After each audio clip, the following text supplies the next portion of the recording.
Hello, my name is Jason Cody, and this is another production of Manchester Public TV. Today we have Kathy Brodsky, who is a publisher. She is also a clinical social worker. She has been actually a psychologist. No, clinical social worker is the full title. Psychotherapist is Thank the you generic very much. term. All right.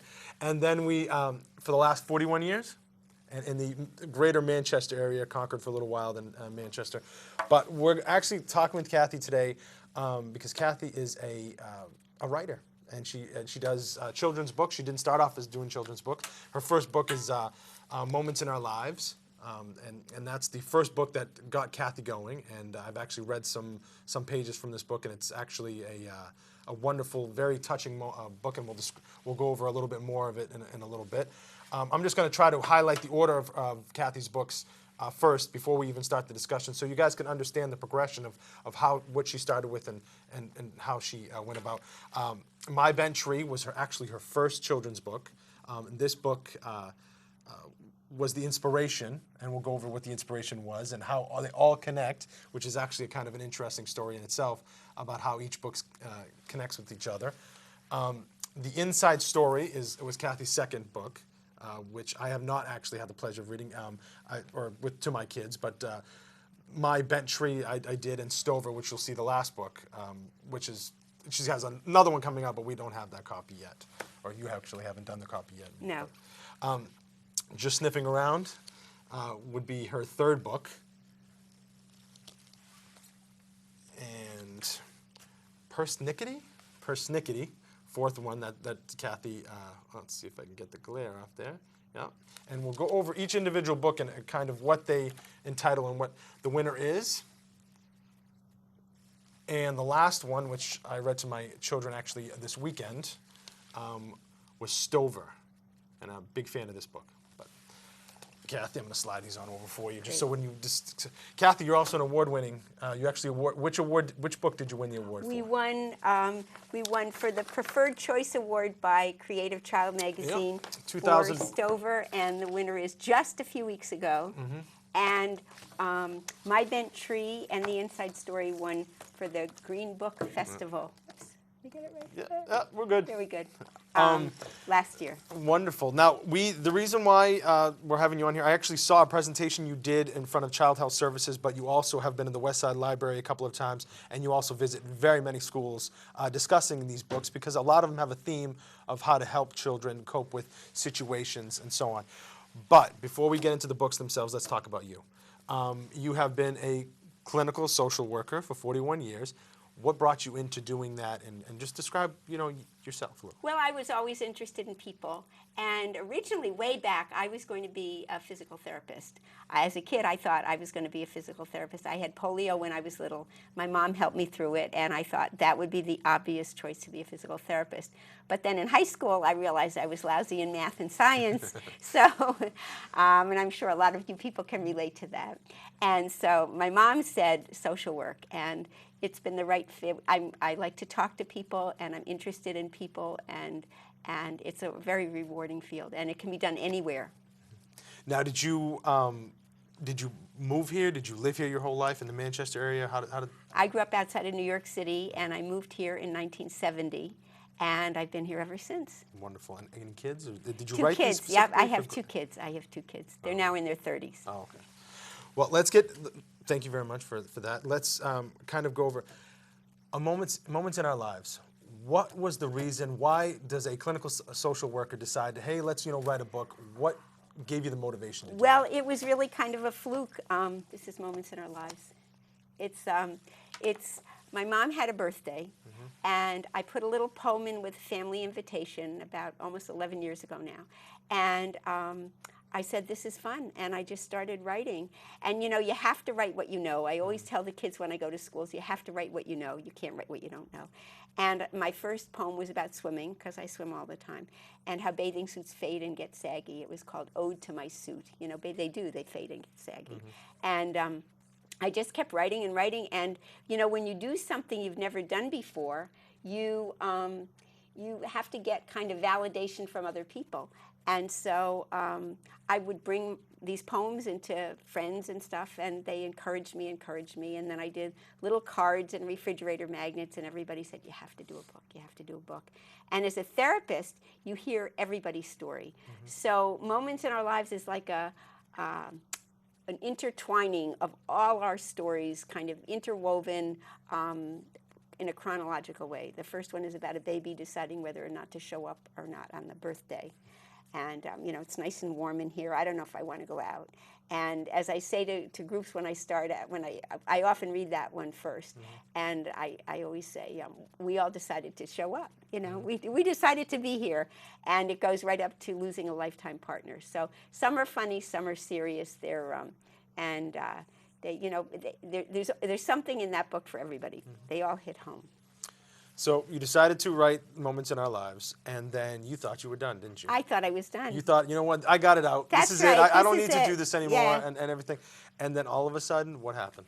Well, I think when I go to schools, I always say to the kids, you have to notice what you hear and what you see. So one day in April, before the leaves were out on the trees, I was walking along with my dog, a route we took every day, and I looked and I said, that tree is crooked.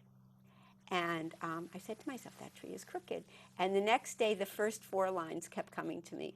One day I was walking and was so surprised, I spotted a bent pine beside the straight guys. And so, you know, when you think of something and you don't have pencil and paper, you have to, especially if it's a poem, you have to repeat it all the time. So all the way home I was repeating it. And Phone I wrote numbers. it. That's what I do with phone numbers. That's right. Yeah, that's right. That's right. And then you can forget about it. And I put it on a little piece of scrap paper. I put it on my kitchen counter, and I let it sit for a week. And then the following week, I wrote the whole rest of it. And then I put it on, you know, I put it on the computer paper. You know, I did on the computer. And I said, this is a book. I said, this is a book.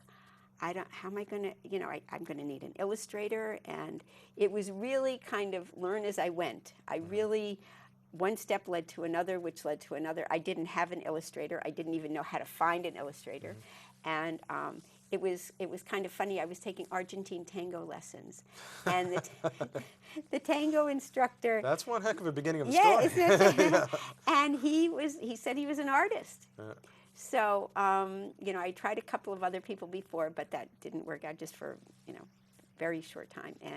And so Cameron Bennett and I have been doing these books ever since. Well, I can say that the artwork in these books it's beautiful. Oh, he's amazing. It is absolutely gorgeous. Each picture. This is a copy of Persnickety. But each picture is a painting.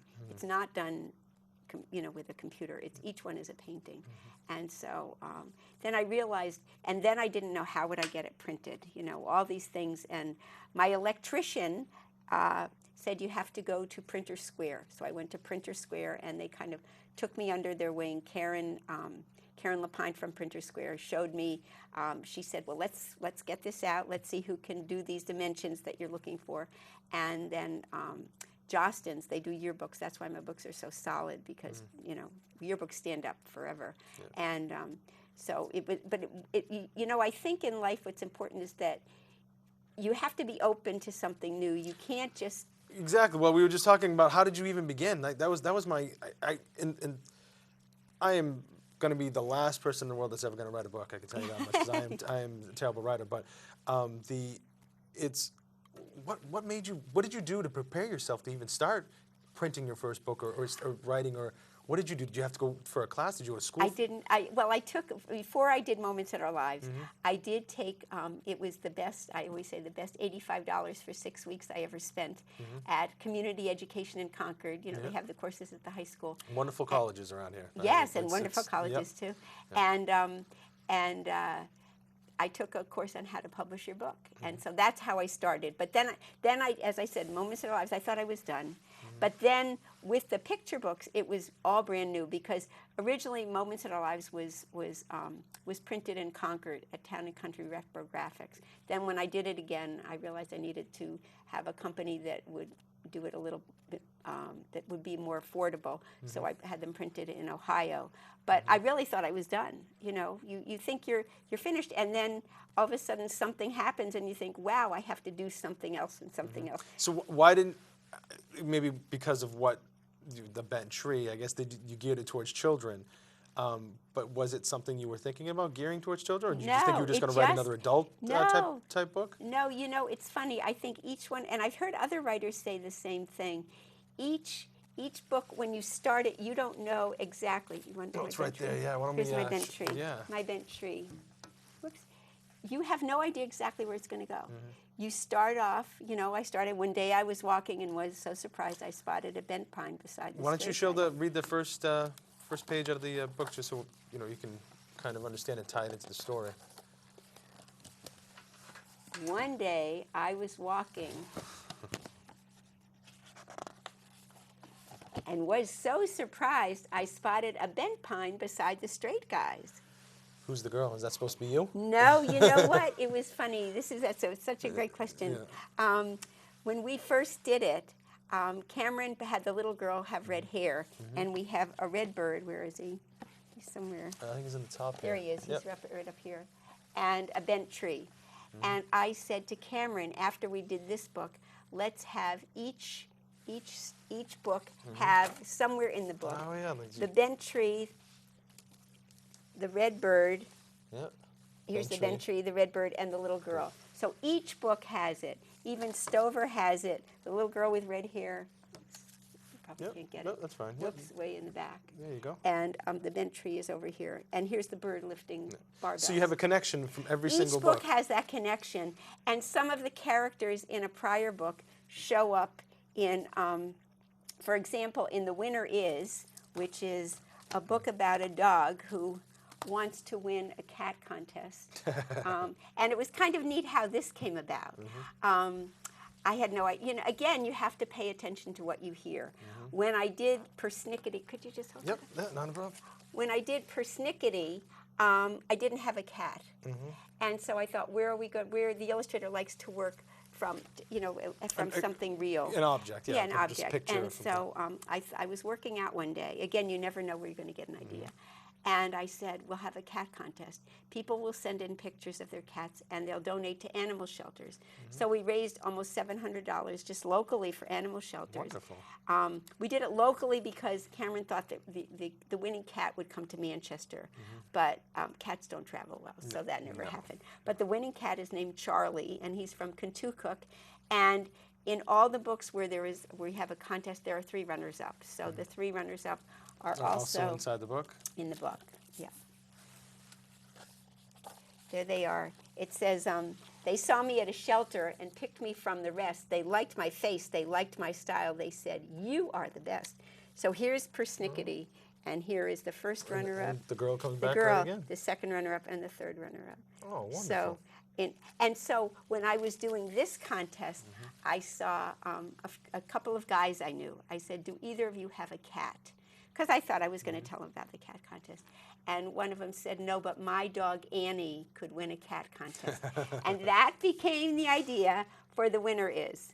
And is that Annie? Is that actually the dog? No. We had a floppy-eared dog contest. Oh, okay. And we raised over $2,000 for animal shelters. Wow, that is wonderful. And we did a much farther geographic area. But the winning dog happens to live in Kentucky.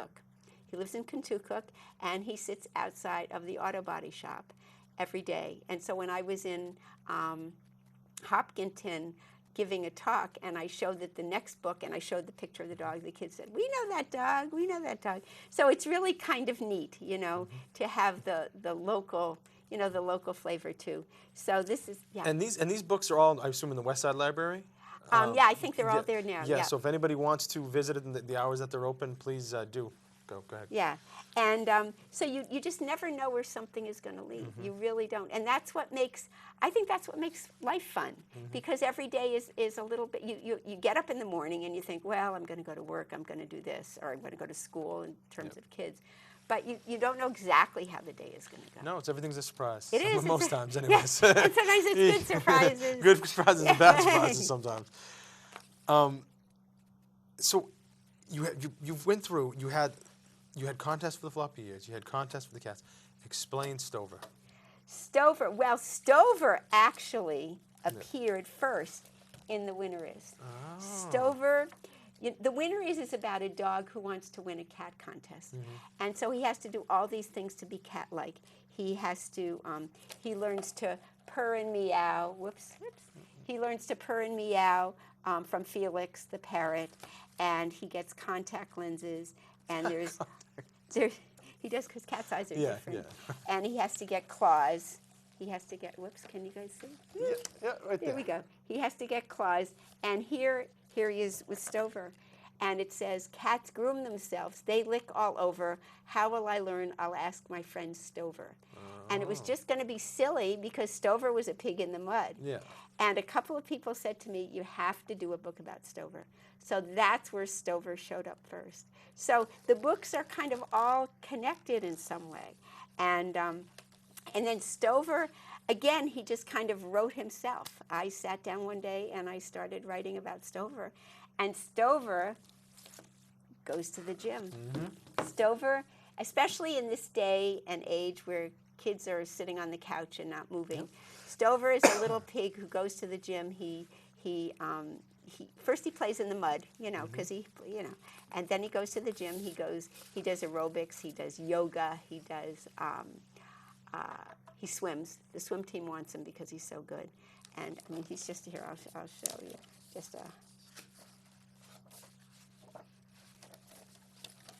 And he grabs his healthy snacks before he goes off to UB Fit Express. And they're glad to see him because he's back. And he's just the cutest thing. Here he is doing yoga.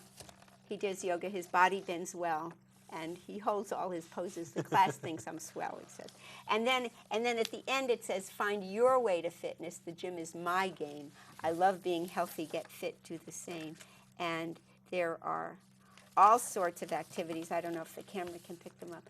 But animals and people are doing their jumping rope, and they're climbing rope, and they're playing basketball, and they're running, and they're hiking, and they're kayaking, and they're punching a ball. They're doing aerobics. In other words, the important thing is to find what you like to do and then That's do the key. it. Yeah. When you like what you're doing, it doesn't feel like exercise. No, that's exactly right. That's And the other thing that all of my books have, and I did it with the first one with my bent tree, they all have questions following the story. So teachers really like that. Because I saw that at the end when I read it to my son. He there was questions at the end, so I asked him the questions. Yeah. So he remembered, so he would follow along. Yeah, but isn't that fun? Isn't that, and you never know, again, where the questions can lead, because in Stover, the questions are about fitness and eating in a healthy way. In Just Sniffing Around, which is about dogs, the questions are about dogs in general, and then you and your dog, And then there's some heavy questions too about, have you ever had a pet die, and what was that like? So the books all have something more than just the simple story. They kind of grow with the kids. Now, what's next? Well, that's kind of neat. It's going to be a horse book. And I'm not really a horse person, but I am a therapist.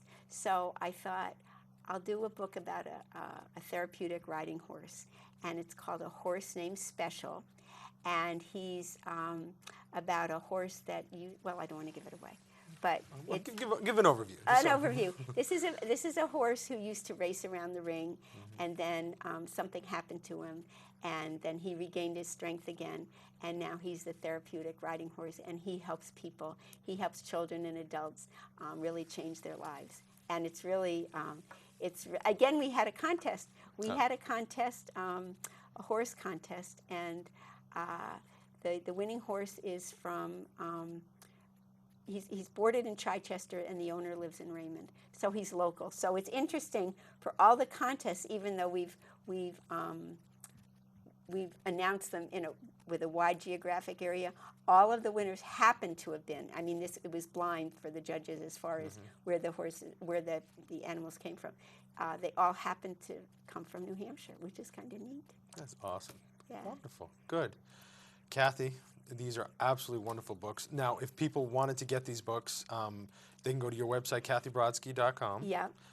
They can also go to helpingwords.com. Helping Words, it's the same, helpingwords.com. Sometimes it's easier to remember. Yeah, That will go to my website, and especially if they want them personalized for friends or family for special occasions, they can go to... They can also go to Barnes & Noble's, Amazon.com, BarnesandNobles.com. Yeah. And then it's also Barnes & Noble's in Manchester.